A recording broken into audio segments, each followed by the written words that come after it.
Welcome back. It's Maxine, your spiritual astrologer, teaching you how to learn astrology in a more empowering and soul-centered way.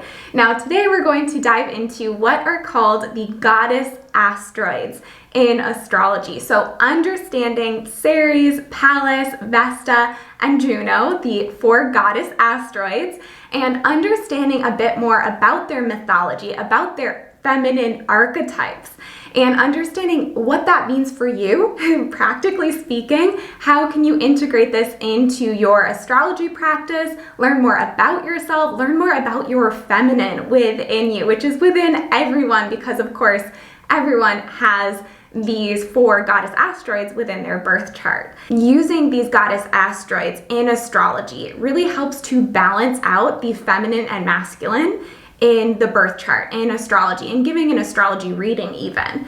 So what I mean by that is ordinarily in astrology, if you think of it, and we're just diving into it here, so we're just getting into it, but when we're looking at the 10 main planets, Sun, Moon, Mercury, Venus, Mars, Jupiter, Saturn, Uranus, Neptune, Pluto, only 2 of those are named after goddesses. And thus, there's only 2 of the 10, or 1/5 of those planets that we're looking at as astrologers in every single chart that speak to that feminine nature within each of us. Okay, and so it really speaks to, we're looking at the moon and Venus, which are beautiful planets, but when you fold in the 4 goddess asteroids, it really helps to broaden the picture of what does it mean to embody your feminine nature? What does it mean to be a woman? What does it mean to really tap into that more? And whereas we're looking in the chart, back in the day, it's either you are moon, mother, or you're Venus, you're, a lover. And so the other goddess asteroids really serve to help us see there are different ways of expressing that feminine, creative, intuitive energy of the feminine. So keep in mind as I go throughout this that these 4 goddess asteroids are helping to create a more balanced feminine and masculine picture in astrology. It's showing you that the tables are evening out a bit more. So that is why, as an astrologer, I'm always looking to Ceres, Pallas, Vesta, and Juno, those 4 goddess asteroids, in any reading I do. This is why I teach this inside of spiritual astrology school as well. The goddess asteroids are huge in helping you understand these additional themes of the feminine that otherwise go unnoticed, that otherwise don't have a voice. So I'm extremely passionate about this, and with the goddess asteroids, as you incorporate them more, you also are awakening to the feminine within you and allowing yourself to express that side of yourself more, to connect with that more, to explore what does that mean for you? Which one do you connect with? And of course, in astrology, it's just so cool how it shows up in such obvious manifestations. And I've seen this in reading after reading. So they're really helpful in understanding how you relate to the feminine, especially if you really are drawn to the moon and Venus, you're going to love the goddess asteroids because again, they're filling out the picture. It's like we only have with Venus and the moon, these 2 dimensions of what does it mean to be in touch with your feminine nature, and then pulling in these other 4 goddess asteroids, now we have 6 different faces of the feminine, of the goddess within each of us. And just as a shameless plug here,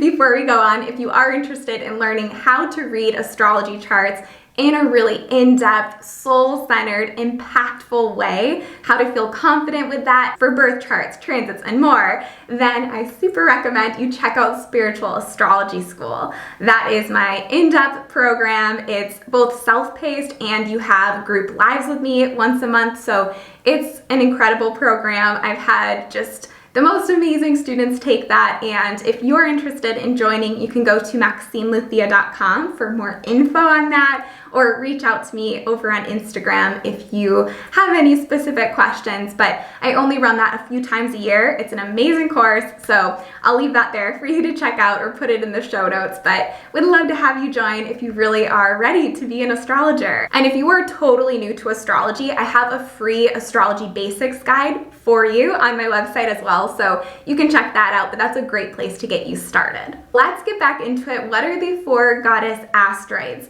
and what do they signify for you? How can knowing this help you to connect with that energy and reconnect with the goddess within you, heal the inner feminine within you, see what else is a bigger part perhaps of your birth chart, of yourself, of your life's purpose that maybe you weren't as cued into before.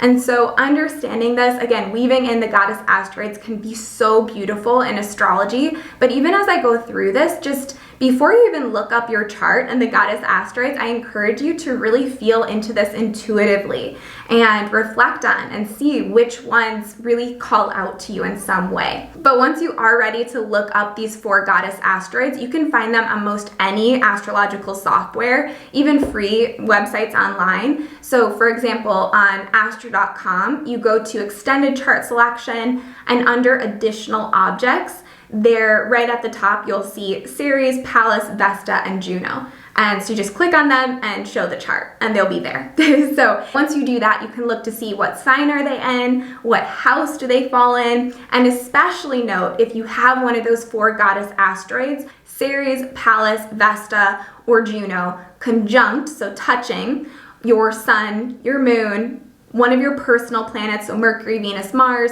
an angle, even opposite. Like I find when, let's say Juno is opposite exactly your moon, you might notice that you're more connected to that goddess asteroid. And what I share here might really resonate with you at a soul level because it's more so part of who you are and your purpose here, part of your soul's path. So the first goddess asteroid we'll look to is Ceres. That's Ceres. And the symbol in astrology for Ceres, I'll have this on YouTube for you, but it is the scythe, which is used to harvest. So it looks like a backward C and a little cross underneath if you're listening over just to the podcast. And Ceres is called the Great Mother, the goddess of agriculture, of harvest, of fertility. When we're looking to Ceres in your birth chart or just the goddess archetype herself, she speaks to how you nurture and care for and protect others. And especially it speaks to this mother-daughter or parent-child connection and bonding. If you know a bit about the Greek mythology of Demeter and the story of her separation from her daughter, but her deep love for her, Persephone, that's part of this because Demeter is the Greek corresponding goddess of Ceres. So if you didn't know, now you do. But when we're talking about Ceres, there is this deep desire to nurture and protect one another, especially when it comes to children, but it even speaks to wanting to sustain life, wanting to birth and sustain that. So that could also look like having an idea and bringing that to life, wanting to bring to fruition a business or to grow something that really is meaningful to you. So that is what Ceres represents. And there's also the agriculture or harvest part to it. So with Ceres, there is that really strong connection to the earth, to our planet. Sometimes I'll see that if it shows up big in a chart, those people really care about the environment. They're very passionate about that. And these goddess asteroids, like all things in astrology, can just manifest in such obvious and poetic ways. So I once actually gave a reading to someone with their natal moon conjunct Ceres, and Ceres being the goddess asteroid of agriculture, of harvest again. And she actually mentioned how she loved to garden and actually loved growing her own food, found it very healing and meditative. And again, Ceres conjunct her moon. So seeing how, especially again, if these are connected to one of your planets, it really imbues it with a lot of life. And so with Ceres, there is that deeper tie to the earth, but especially again with that parent-child, especially that mother-child aspect, you'll see that manifest in a big way. So with Ceres, it can manifest in different ways, but it does speak to, again, how you want to birth and create and sustain life, to nurture life, to care for others. And I would say the lesson there, though, with Ceres, that goddess asteroid, it does speak to needing to let go of control a bit or excessive over-attachment and really learning to know when to nurture and when to kind of step back. So that's the lesson with Ceres. And then number 2, our second goddess asteroid is Pallas, or Pallas Athena. And her symbol in astrology is a diamond shape with that cross underneath. And that represents her spear, because she, of course, is the warrior goddess. She is the goddess of wisdom. And part of the mythology here that's really helpful in understanding Pallas is she is said to have been born out of the head of her father, fully formed. And so this speaks to how independent she is. It speaks to how she is the goddess of wisdom, that intellect being born from the mind, that clever nature of hers. Even being the goddess of war, she was born, in a sense, ready for battle, but being very strategic in that, having this sensible approach to that, bringing that feminine into, it's not brute force. It's more of that sensible kind of force that she has, that power and strength. And so with Pallas, you're seeing this archetype of the feminine, this understanding of what does it mean to be in touch with your feminine nature, or even to be a woman, and getting to also be strong, to be powerful, to be a protector, to look out for the oppressed, to be an activist, really to be able to be strategic and think for oneself, independent. That is Pallas. So when we're looking to Pallas, it really brings up all of those themes. And of course, also in your birth chart, it speaks to all of that. It speaks to this area where you really are independent of mind, where you're wise in some way, where you also have that inner mental strength and creativity. And it also can speak to your relationship with your father figure, whoever that was for you. And there's more to be said about it, but a big thing to know with this is also knowing you don't have to choose between being feminine and also being strong. We're in your feminine energy and still feel connected to the protector, wanting to look out for the oppressed, wanting to be an activist, wanting to feel empowered. So that's a big lesson I'll see with someone, let's say, who has Pallas strong in their chart. And then number 3, our third goddess asteroid is Vesta. And the astrological symbol for that looks a bit like a V with a squiggle on top, and that actually represents the sacred flame. And so a bit of mythology for you to back it up. So Vesta is the goddess of the Vestal Virgins, who, it's said in Roman times, essentially really focused their life. They dedicated their life and even sublimated their sexuality to their spiritual beliefs. And part of that was keeping the sacred flame alight. And as long as it was lit, the Roman Empire would thrive. So that's, the cliff notes for you. But essentially, when we're talking about Vesta, she is this priestess, this goddess of the sacred flame. And she speaks a lot to that focus, that devotion, that spiritual path. So that is what that astrological symbol for Vesta represents. It's that fire, that sacred flame that needs to be constantly tended to and kept alive for the betterment of that whole empire. So in looking to Vesta in astrology, it speaks to, again, that devotion, that focus, that commitment, but also that commitment to a worthy goal and that inner transformation and journey to getting there.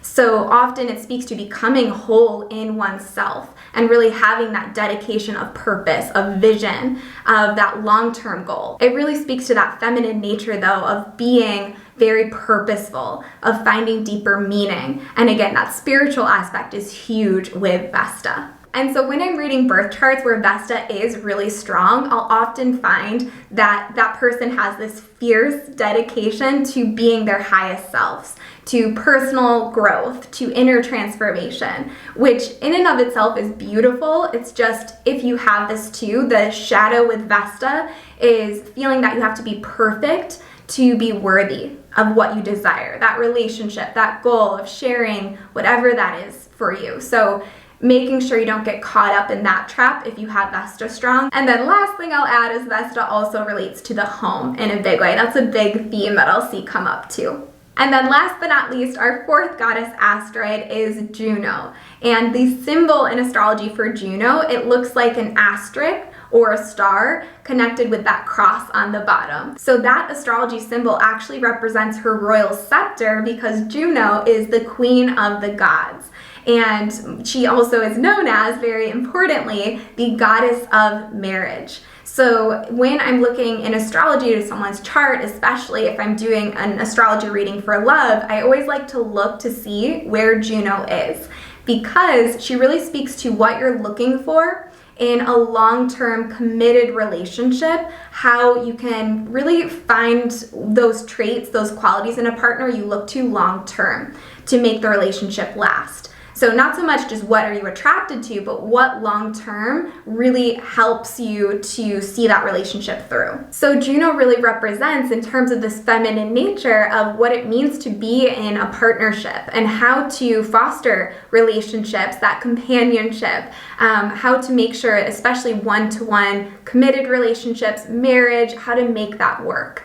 So, even when we look to Juno in the sign that it's placed in your birth chart, as a tip for your love life, that will speak a lot to what qualities, what traits, based on that zodiac sign, you'll look to in a partner, or what even you can really foster more of in that relationship to make it last. And so it speaks a lot to that intimacy in a long-term relationship, what you want over the years, but also with the mythology behind it. Juno was married and she really, let's say, she compromised a lot. And so it's really important, if wherever Juno is, that you're mindful of what you're willing to compromise on and what you're not willing to compromise on, and making sure you're not compromising too much. And so with Juno, it really speaks to that intimacy piece in a relationship. How can you be sensitive to that other person? How can you show up for them in a meaningful way and be there for them and compromise to make it work, make it last? But also the shadow is making sure you're not compromising too much to be in that relationship, making sure that it is meaningful. Because again, with the mythology of that, Juno sometimes compromised a great deal. And when she did, she became very, very jealous at times too. There's another piece to that there. So there can be this sense that if there isn't that mutual respect and equality, if Juno, let's say, is really strong in the chart, you might feel really angry about that. In a relationship, if you don't feel like you have that mutual respect, that's where the jealous side of Juno can come out, or the resentment can come to the surface. So making sure, again, in a relationship with Juno, you're striving toward that mutual respect and sharing and support. So with Juno, ideally, you're seeing what is it that you can do to create that meaningful relationship. And again, with these goddess asteroids and everything in astrology, it's just truly incredible how obviously they can manifest. So I once gave a reading to someone who in her birth chart, she had Juno, this goddess asteroid of marriage, conjunct her midheaven for career. And she was a wedding planner, very successful at that, and that's part of her purpose. So just to share that, because the level of detail that the goddess asteroids can provide in a reading is so profound. And so that's why I use the goddess asteroids in all of my readings and why I teach this inside of spiritual astrology school. It's definitely, there's a progression to learning all of this in astrology, so you don't feel overwhelmed, so you know what to look for and which goddess asteroids are most important, and reading the chart as a story. But there's a place for them, and they really can give you that level of depth in a reading that otherwise you wouldn't have. All right, so I hope this was helpful in understanding the astrology behind the goddess asteroids, how to look at those in your birth chart, Ceres, Pallas, Vesta, Juno, and really see these different aspects of the feminine.